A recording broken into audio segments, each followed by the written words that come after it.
দেখবা প্রিয়, আমি একদিন হারিয়ে যাব ওই 7 সমুদ্রের ওপার। আর আসবো না ফিরে, কাউকে বুঝতেও দেব না।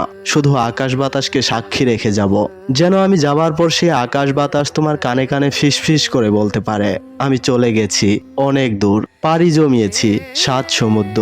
তখন তুমি সেই আকাশ বাতাসের বর্ণনা নিয়ে আমার একখানা ছবি এঁকো, আর সেই ছবিটাকে তোমার বুকের ভেতর আগলে রেখো, আর আমায় পাগল হয়ে খুঁজো ওই সাগর, আকাশ বাতাস আর মরুর কাননগিরিতে।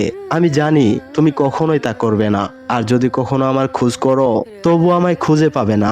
কেননা একটা কাচের টুকরো যখন ভেঙে চুরমার হয়ে যায় সেটা কিন্তু আর জোড়া লাগে না। তবে হ্যাঁ, যখন তোমার দুঃসময় আসবে তখন তুমি আমায় স্মরণ করো। মধ্যরাতে যখন তুমি গভীর নিদ্রায় যাবে তখন আমি তোমার স্বপ্নে আসব, এসে তোমার কুলটি ঘেঁষে বসবো। আর তুমি সত্যি ভেবে যখন আমায় ধরতে যাবে তখনই বুঝতে পারবে এগুলো সব শূন্যসজ্জা, মিথ্যা স্বপন। আর সঙ্গে সঙ্গে হাজারো বেদনায় তখন তোমার বুকের পাঁজর ভেঙে যাবে, চোখ ভরে অশ্রু ঝরে পড়বে। কান্না করতে চাইলেও তোমার কণ্ঠ ছিঁড়ে আসবে, কান্না করতে পারবে না। কেবল তখনই বুঝতে পারবে যে আমি তোমার জীবনে কি ছিলাম, আমি তোমায় কতটা ভালোবাসতাম, আমি তোমায় কত যত্নে রাখতাম। কিন্তু সত্যি বলতে কি, কখনো আমার ভালোবাসার মূল্য দিতে জানোনি তুমি।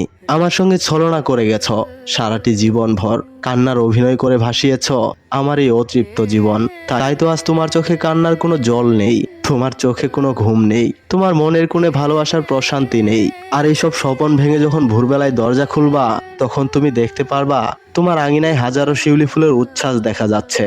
সেই ফুলগুলো সংগ্রহ করে মালা গেঁথে নিও। কিন্তু ভাই, হে কি, কার জন্য গাঁথবা মালা? সবই তো বৃথা, কার গলে পরাবা? তোমার তো ভালোবাসার মানুষই নেই, চলে গেছে অনেক দূর। তবে হ্যাঁ, শিউলি ফুলের মালা গেঁথে আমার সমাধিতে রেখে এসো, আর আমার কথা ভাবতে ভাবতে চিৎকার করে কান্না করো। তবে যদি তোমার বুকের জ্বালা কিছুটা মেটে, তোমার চোখে যদি কিছুটা জল আসে। প্রিয়তম, ভালো থেকো তুমি, ভালো থেকো। আমি চলে যাচ্ছি অনেক দূর। প্রিয় দর্শক, আমাদের আজকের গল্পটি কেমন লাগলো জানাতে ভুলবেন না। আর ভালো লাগলে অবশ্যই একটি লাইক করবেন, শেয়ার করবেন, আর সাবস্ক্রাইব করে আমাদের সাথেই থাকবেন। যাচ্ছি, take care, bye bye, thanks for watching. ইনকিলাব জিন্দাবাদ।